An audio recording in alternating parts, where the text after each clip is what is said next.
Il est 22 h, merci à vous de nous rejoindre pour ce bulletin d'information de la soirée au sommaire de cette édition. Le président de la République, Ismaël Omar Guelleh, a présidé donc aujourd'hui la 21e séance du Conseil des ministres où cette question était à l'ordre du jour. Et l'élection présidentielle en République démocratique du Congo se tiendra finalement le 23 décembre de l'année prochaine. Bonsoir, merci à vous de nous rejoindre. Sous la présidence du chef de l'État et chef du gouvernement, Ismaël Omar Guelleh, la 21e séance du Conseil des ministres a eu lieu aujourd'hui où cette question a été donc examinée. Au cours de cette séance, le ministre en charge des investissements auprès de la présidence, Ali Guella Obakar, a fait une communication aux membres du gouvernement sur les réformes engagées pour améliorer le climat des affaires en République de Djibouti. Et ce, après la publication d'un rapport jugé positif de la Banque mondiale appelé Doing Business. Le ministre a rappelé que le gouvernement a toujours œuvré pour appuyer le secteur privé, moteur de la croissance économique dans notre pays. Le second point a porté sur la gestion du poste frontalier commun entre Djibouti et l'Éthiopie pour assurer le transit des biens et des personnes par voie ferroviaire. La question sécuritaire de l'exploitation de cette voie ferrée a également longuement été examinée. Enfin, un décret a été signé par le chef de l'État pour fixer la date du déroulement des prochaines élections législatives. Ces élections auront lieu le vendredi 23 février 2018. Écoutons le compte-rendu du porte-parole du gouvernement. Bismillah ar-Rahman ar-Rahim. Sous la présidence du chef de l'État, son Excellence M. Ismaël Omar Guelleh, s'est tenue la 21e séance du Conseil des ministres en ce mardi 7 novembre 2017. Était inscrit à l'ordre du jour cette question. Première question est relative à une communication présentée par le ministre chargé des investissements sur l'amélioration du climat des affaires en République de Djibouti. Le gouvernement a toujours œuvré à la promotion du secteur privé pour en faire le véritable moteur de la croissance économique de notre pays. Consolider l'existant, structurer les acquis pour mieux engager le décollage économique et social du pays, c'est l'objectif de la démarche basée sur d'abord l'opérationnalisation du guichet unique intégral dont le résultat a été de réduire les coûts et les délais passant de 14 jours à 72 heures. Les délais de création d'entreprises, bien entendu, est de 137 500 francs Djibouti à 23 000 francs Djibouti. L'illustration de ces progrès, le nombre des entreprises enregistrées s'est accéléré, atteignant à ce jour 459 entreprises. La réduction des délais et des coûts liés à l'instruction et à la délivrance du permis de construire, qui se fait désormais en 15 jours au lieu de 111 jours auparavant. Les textes visant à protéger les investisseurs minoritaires ont été adoptés, incitant l'exécution des contrats et facilitant le règlement de l'insolvabilité. D'autres réformes sont en cours, notamment l'offre d'un guichet unique virtuel pour les opérateurs économiques, la réduction et l'harmonisation des procédures d'obtention du permis de construire, du raccordement au réseau électrique, du transfert de propriété et du commerce transfrontalier, ainsi que l'obtention de prêts. La deuxième question concerne un projet de loi portant ratification du protocole d'accord entre le gouvernement de la République de Djibouti et le gouvernement de la République fédérale et démocratique d'Éthiopie et relatif à la création d'un poste frontalier commun pour la ligne de chemin de fer électrique. La signature de ce protocole est intervenue le lundi 30 octobre 2017 et ce protocole a pour objectif la création et le fonctionnement d'un poste frontalier commun pour les activités de transit et de la mobilité des biens et des personnes. L'espace comprend une zone à statut spécial permettant l'accès de la frontière djibouto-éthiopienne au poste frontalier commun, d'une zone exclusive dans laquelle les personnes ou fonctionnaires autorisés exercent donc leurs fonctions conformément aux lois nationales respectives et une zone de contrôle commune au sein du poste frontalier. La troisième question est relative à un projet de loi portant sur la sécurité de l'exploitation du chemin de fer. Un cadre juridique et institutionnel commun est mis en place pour l'exploitation et la maintenance de cette nouvelle infrastructure. Il est convenu également d'un commun accord que chaque État est responsable de la ligne et de ses infrastructures situées sur son territoire national. Il s'agit essentiellement de la question de la sécurité de la voie et de ses installations. Pour cela, les États sont amenés à mettre en place des mesures juridiques renforçant les dispositifs existants afin de mieux garantir la sécurité des biens et des personnes.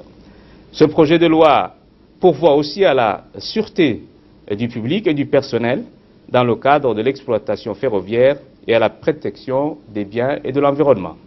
Cette loi permet de favoriser la mise en place d'outils de réglementation modernes, flexibles et efficaces dans le but d'assurer l'amélioration continue de la sécurité et de la sûreté ferroviaire. La quatrième question est relative à un projet de décret portant convocation du collège électoral pour les prochaines élections législatives. Le mandat des membres de l'Assemblée nationale élus pour 5 ans arrive à échéance en février 2018. L'Assemblée nationale doit se renouveler intégralement et ses membres sont rééligibles. Elle est composée de 65 membres. Les candidats aux élections législatives de février 2018 doivent solliciter à nouveau la confiance des électeurs. Est éligible à l'Assemblée nationale tout citoyen djiboutien âgé de 23 ans, révolu au jour du scrutin. Aussi, les électeurs inscrits préalablement sur les listes électorales, telles qu'elles ont été arrêtées par les préfets au 30 septembre 2017, sont appelés à participer au scrutin du 23 février 2018 portant élection des membres de l'Assemblée nationale. Les 5e et 6e points ont porté respectivement sur une refonte du texte juridique précisant le fonctionnement de la Commission nationale pour l'éducation, la science et la culture qui travaille en étroite collaboration avec des organismes internationaux tels que l'UNESCO, l'ALESCO ou encore l'ICESCO. Un observatoire va également voir le jour pour juger de la qualité de l'enseignement prodigué en République de Djibouti. Et enfin, une parcelle de terrain de 5000 m² a été allouée au ministère de l'Énergie à l'EADA pour la construction d'un centre de dépôt pétrolier. Réécoutons le porte-parole du gouvernement. La 5e question concerne un projet d'arrêté portant modification d'un projet de décret portant donc sur l'arrêté numéro 2002-047, présidence du ministère de l'Éducation nationale. Et ce projet d'arrêté est relatif à la création d'une commission nationale pour l'éducation, la science et la culture. La réforme du texte juridique en question témoigne de l'intérêt que le gouvernement porte à une commission dont les buts, les actions et les réalisations sont entièrement en phase avec les aspirations profondes de notre peuple.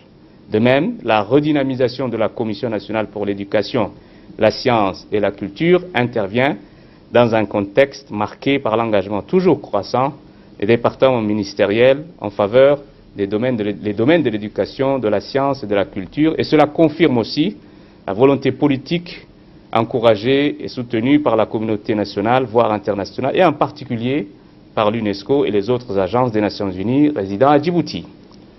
La 6e question concerne un projet de décret portant création, organisation et attribution et fonctionnement d'un observatoire de la qualité des enseignements et apprentissages. La naissance de l'observatoire répond à cette quête permanente de la qualité en matière d'éducation.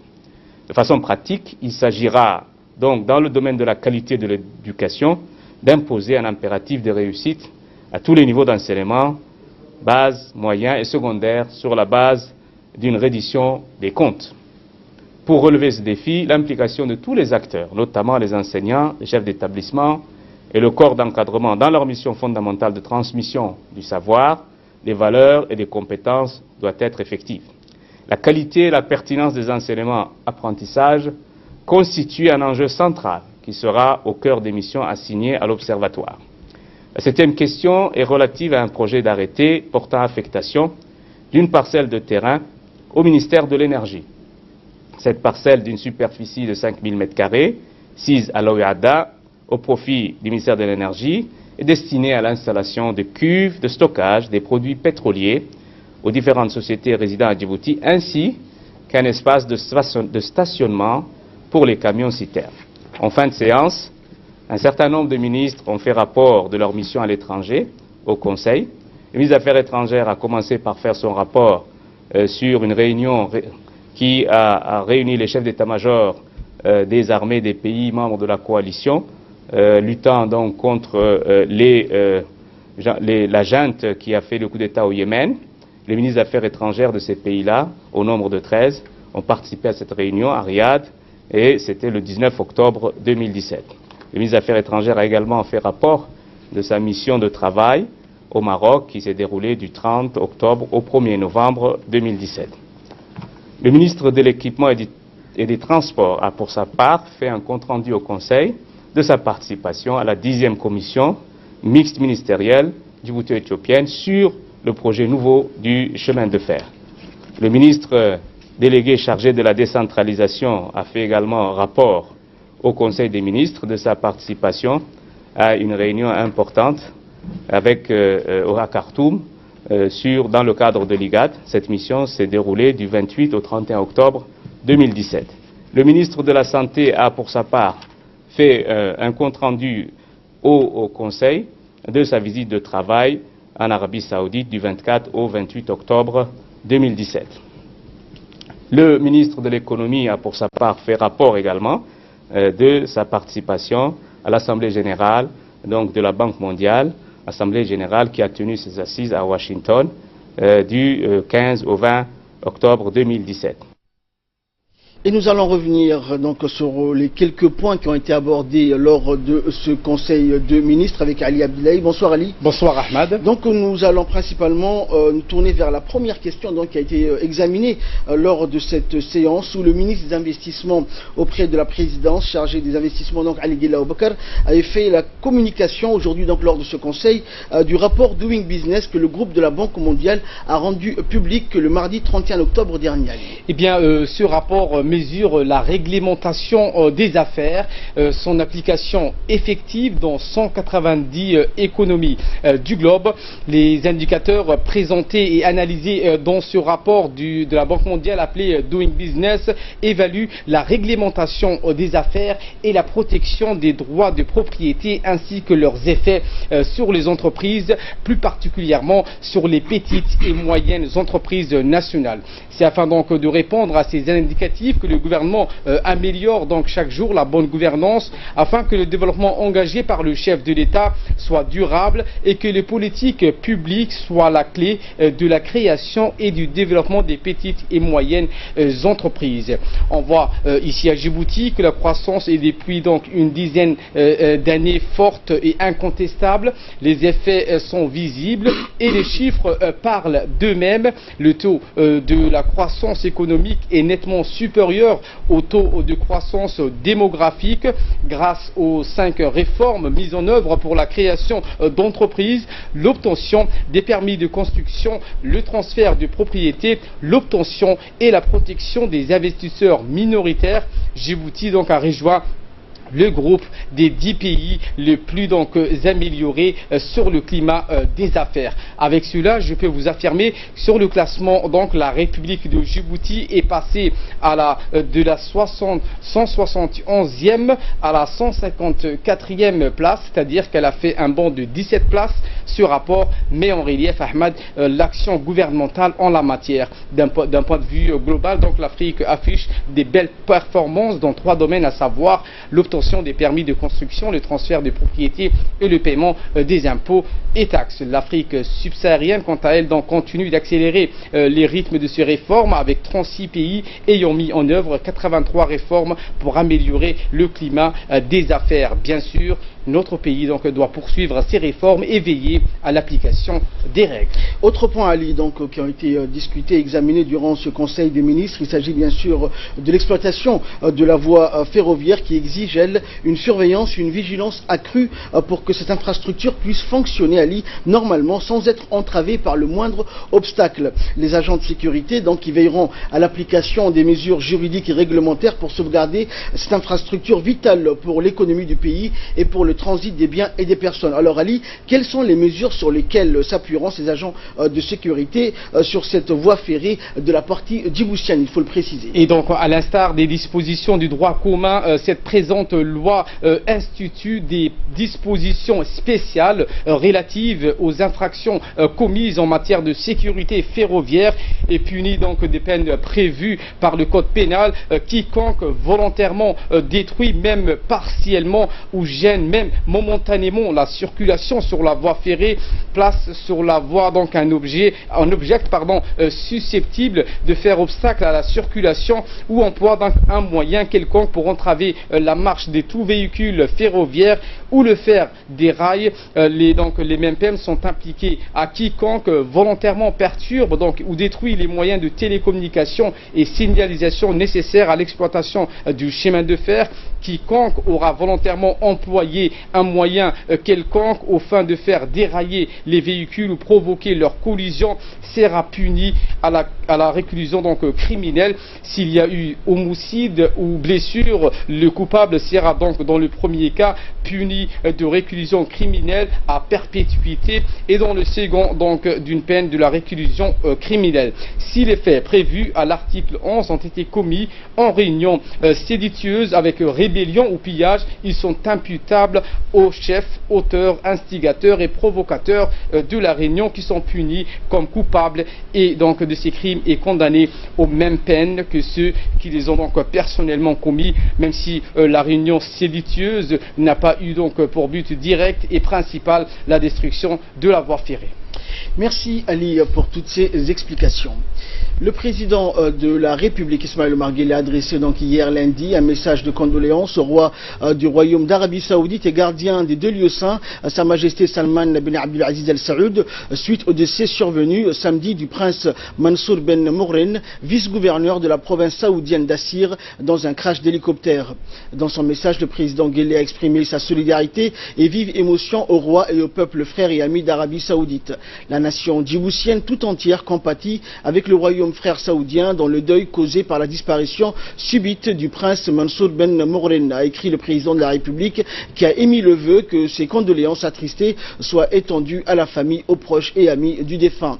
Puisse Dieu Tout-Puissant l'accueillir dans son paradis éternel, a par ailleurs écrit le chef de l'État. Inna lillahi wa inna ilayhi raji'un. Également dans l'actualité, le président de l'Assemblée nationale, Mohamed Ali Hamad, et sa délégation se sont rendus hier à Tadjoura, ultime étape de leur tournée d'information sur le processus de décentralisation dans les régions de l'intérieur. À leur arrivée dans la ville blanche, le président de l'Assemblée nationale et les parlementaires qui l'accompagnaient ont été accueillis par le président du conseil régional, Omar Hussein, ainsi que par les élus et les notables de la région de Tadjoura. Mohamed Ali Hamad et les membres de sa délégation ont eu ensuite une réunion de concertation avec les chefs coutumiers et les notables, en présence notamment du sultan de Tadjoura, Abdelkader Hamad. Les discussions ont porté sur les échanges des points de vue sur les activités réalisées dans le cadre du vaste programme de décentralisation initié par le chef de l'État Ismaël Omar Guelleh et mis en œuvre par le gouvernement. La décentralisation a eu lieu dans chaque région. Chaque région a ses propres atouts. Si je parle aujourd'hui de Tadjoura, Tadjoura a ses grandes infrastructures, appelant le port, les routes, bientôt le chemin de fer. La région de Tadjoura sont très fiers de leur capacité. Je dirais aussi que le jeune attend beaucoup de ce port et de la route. Aujourd'hui, la caravane parlementaire se sont déplacés ici, à la tête le président de l'Assemblée nationale. Nous nous trouvons actuellement chez les sultans, discuter avec les OCAL, les jeunes, les femmes, avec toute la population de la société civile. Tout le monde attend beaucoup de ce développement et ils sont impatients à ce que le jeune doit bénéficier de ce port et de la route. Et ils remercient beaucoup le président de la République d'avoir initié cette grande développement aujourd'hui à Tadjoura. Et lors de la réunion avec les représentants de la société civile et bien sûr en présence du sultan Abdelkader Hamad, le président du Parlement Mohamed Ali Hamad est revenu sur l'objectif de la mission de la caravane qui a sillonné l'ensemble des régions avec pour dernière étape la région de Tadjoura. Le président a précisé que la tournée de la caravane parlementaire dans les régions entre dans le cadre du renforcement du processus de décentralisation. Les parlementaires, a-t-il dit, sont le courroie de transmission entre le peuple et l'exécutif. Les parlementaires fournissent des efforts et font les plaidoyers auprès de l'exécutif pour satisfaire les demandes et doléances de la population. Et par ailleurs, l'exécutif sollicite, a poursuivi le président, le peuple et les parlementaires. Ce sont les parlementaires qui font la transition. Le président a avoué que même si les parlementaires ne répondent pas à toutes les doléances de la population, ils font leur maximum. La meilleure solution pour arrêter et au but c'est la concertation et les échanges entre les parlementaires et la population, a-t-il indiqué. D'ailleurs, si la population engage des réflexions entre elles avec la participation des parlementaires, on peut arriver à des résultats positifs pour répondre aux doléances susceptibles les conditions de vie des populations locales. Et s'il y a des divergences, a poursuivi le président Ahmed, entre la population, l'action des parlementaires reste inefficace. Et avec le soutien populaire, la position des parlementaires est renforcée auprès de l'exécutif, a conclu le président de l'Assemblée nationale.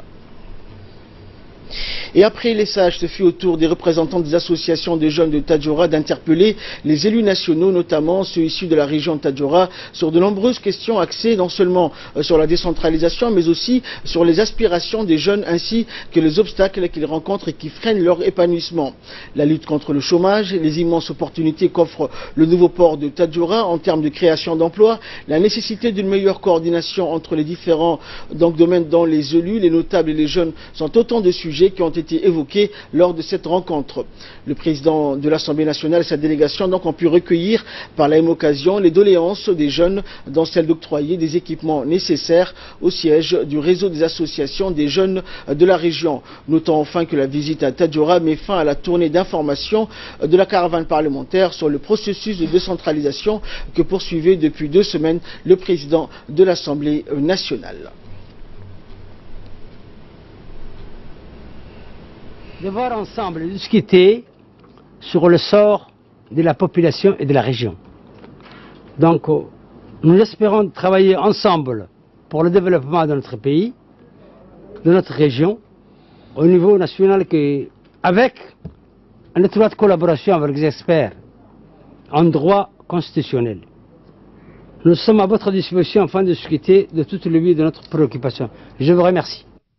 Toujours en nouvelle nationale, le ministre de l'Intérieur, Hassan Omar Mohamed, a reçu hier dans son bureau une forte délégation conduite par le secrétaire exécutif de l'ONARS, Hussein Hassan, et du représentant du HCR à Djibouti, Abdillahi Bari. Cette délégation était composée des hommes et des femmes représentants venus des différents pays bailleurs de fonds sur la question des réfugiés, à savoir donc les États-Unis, l'Irlande, la Belgique, le Danemark, le Luxembourg, la Finlande, la Suisse, le Canada, l'Angleterre et l'Allemagne. Plusieurs points donc ont été évoqués lors de cette entrevue, notamment la question de sécurité dans les camps qui a une importance capitale pour les pays donateurs, ainsi que la scolarisation des enfants réfugiés, surtout des jeunes filles. Le ministre de l'Intérieur, Hassan Omar, a fait part donc à la délégation des avancées majeures que la République de Djibouti a réalisées en matière donc des réfugiés, à savoir la promulgation en janvier dernier de la loi nationale sur les réfugiés. Depuis lors, des discussions sont en cours avec le gouvernement pour l'élaboration des décrets d'application et garantir la protection des droits fondamentaux des réfugiés, notamment l'éducation, la santé, l'emploi, la naturalisation, ainsi que les procédures d'éligibilité adéquates. La traditionnelle photo de famille a clôturé la réunion. Le ministre de l'énergie chargé des ressources naturelles, Younis Ali Guedi, se trouve en France pour une mission de travail. Il a pu s'entretenir hier avec les dirigeants de la société de stockage et de distribution des produits pétroliers Ruby. Au cours de ces discussions, le ministre était entouré donc de notre ambassadeur à Paris, Ayed Moussaïd Yahya, du directeur général de la Société internationale des hydrocarbures, Dabar Adawi, et du directeur des hydrocarbures, Wahib Ali. Les discussions donc se sont déroulées avec François Terration, directeur général du Ruby Terminal, du directeur général adjoint également opérations et travaux, et enfin du directeur général du Ruby Énergie. Les discussions ont largement porté sur les possibilités pour le gouvernement djiboutien et le groupe français Ruby de coopérer afin de mettre en place un projet d'un terminal de stockage des produits pétroliers à Djibouti. Chaque partie a fait part donc de ses motivations et de ses atouts pour concrétiser ce projet dont l'urgence se fait sentir de manière pressante aussi bien à Djibouti même que pour les pays limitrophes, l'Éthiopie et la Somalie en l'occurrence. La mise en œuvre de ce projet de grande envergure permettra à Djibouti de conforter sa position de hub énergétique régional dans cette zone du monde à forte croissance économique. Et le ministre a tenu à faire cette tournée européenne pour constater notamment les réalisations du groupe français dans le domaine du stockage des produits pétroliers et demander en conséquence à Ruby de se conformer aux meilleures pratiques industrielles pour la construction d'un nouveau centre de stockage de Djibouti. Également dans l'actualité, le haut responsable de l'autorité des ports et des zones franches ont reçu ce matin une délégation de la Commission nationale de lutte contre la corruption conduite par son directeur des investigations et déclarations de patrimoine. Celui-ci donc a remis au nom du président de la commission, Ousmane Idriss, les formulaires de la déclaration de patrimoine au président de l'autorité des ports et des zones franches, aux conseillers, aux directeurs et chefs de division de l'autorité des ports. Le directeur de la déclaration du patrimoine a précisé que cet acte vise à recueillir la déclaration des biens mobiliers et immobiliers des hauts cadres ainsi que les biens appartenant à leurs conjointes et à leurs enfants mineurs. Qui nous a très bien accueillis et qui a mobilisé la corruption. Cet formulaire est composé des biens immeubles et meubles qui appartient à la personne, à sa conjointe et ses enfants mineurs.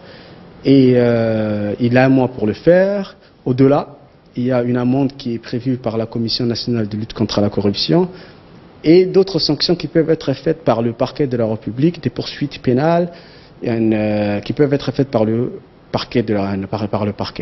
Donc ça s'est bien passé.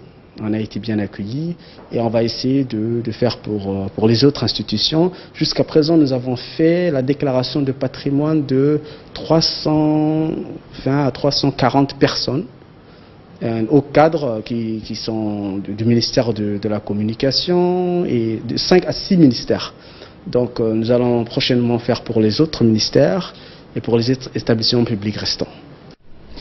La direction de la police nationale, en collaboration avec Interpol, a organisé ce matin un atelier de formation sur la lutte contre la criminalité pharmaceutique et les produits affectant la santé des consommateurs dans la salle de réunion du Djibouti Palace Kempinski.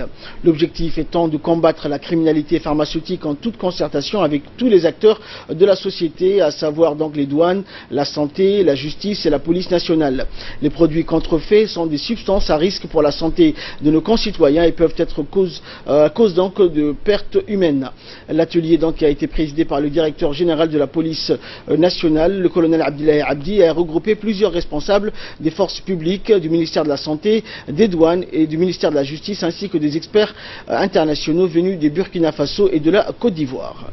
Juguler la lutte contre le phénomène, nous allons également avoir aussi une formation afin de renforcer les capacités des forces d'application de la loi à de la lutte contre la criminalité pharmaceutique. Et donc, je pense qu'au cours de ces échanges, nous aurons la possibilité d'évaluer l'ensemble du phénomène et pouvoir orienter mieux l'action d'Interpol afin, aux côtés de Djibouti, parce que c'est un phénomène qui est transnational.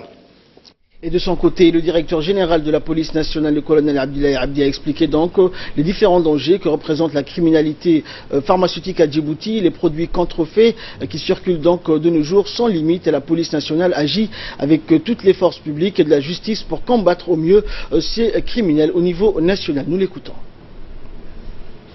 Je me permets avant tout de saluer cette occasion qui nous a été offerte par Interpol, à un moment où effectivement le problème de produits pharmaceutiques contrefaits pose un problème à Djibouti. Il était temps de se réunir et de se pencher sur ce phénomène pour arriver à disséquer les tenants et aboutissants de ce phénomène et également mettre sur pied de nouvelles procédures en vue de le combattre convenablement et de nous prémunir l'arsenal juridique nécessaire pour faire face à ce phénomène. Le produit pharmaceutique contrefait pour Djibouti jusqu'à les années 90 était un phénomène inconnu. Je me rappelle, nous avons grandi dans un système, dans une société où à chaque fois que quelqu'un avait besoin de médicaments, ne pouvait se le procurer qu'à partir d'une ordonnance établie en bonne et due forme par un médecin. On entendait de temps en temps, quand entre amis on parlait, pour ceux qui avaient l'occasion de voyager pendant les vacances, dire qu'en Éthiopie, en Somalie ou au Yémen, les médicaments, ça s'achetait dans la boutique. pour nous, c'était quelque chose d'étrange. Parce qu'on n'avait pas l'habitude de voir des produits pharmaceutiques vendus dans des magasins librement. Djibouti, c'était une petite ville, un petit pays, et le nombre de pharmacies qui existaient à l'époque, quand on était gamin, je me rappelle, c'était 2 ou 3. Donc tout le monde connaissait. Quand on tombait malade, on consultait un médecin, le médecin nous prescrivait, et systématiquement on allait dans ces 2 ou 3 magasins, pharmacies, où le produit se vendait. Et d'un seul coup, on voit débarquer des marchands ambulants, traîner dans la rue, avec dans leur sac de produits pharmaceutiques. C'était quelque chose de rare. Entre les années 90 et 2000, à partir de 2000, d'un seul coup, ce phénomène a pris de l'ampleur. Et maintenant, il s'est transformé en commerce. Culture, pour clore l'actualité nationale, le comité d'organisation de la solidarité de la grande chanteuse djiboutienne Fatouma Mansour a célébré donc jeudi dernier la fin de la collecte des fonds. Cette cérémonie donc a eu lieu à la demeure de la chanteuse au PK13. La cérémonie a vu la participation de plusieurs grandes figures de la scène musicale djiboutienne comme Amanda, Ali Yabé, Abdenour Alalé ou encore Kamal Hadji Ali. La cérémonie donc a été présidée par le directeur de la culture. Le comité d'organisation de la solidarité donc a récolté les fonds nécessaires pour les soins médicaux de la diva djiboutienne et pour marquer la fin de la solidarité, une fête accompagnée d'un grand gâteau donc offert par la chanteuse pour remercier le comité et toutes les personnes qui ont travaillé d'arrache-pied. Rappelons que Fatouma Mansour a passé près de 30 ans sur la scène musicale de Djibouti. Sa voix fine et aiguë donc lui a permis d'avoir des centaines de milliers de fans dans tout le pays.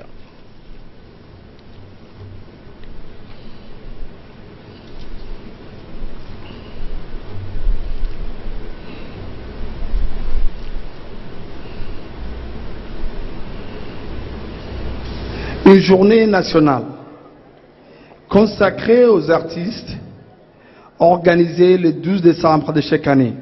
En tant que ministre de la Culture, je présente mes vifs remerciements au comité d'organisation ainsi qu'au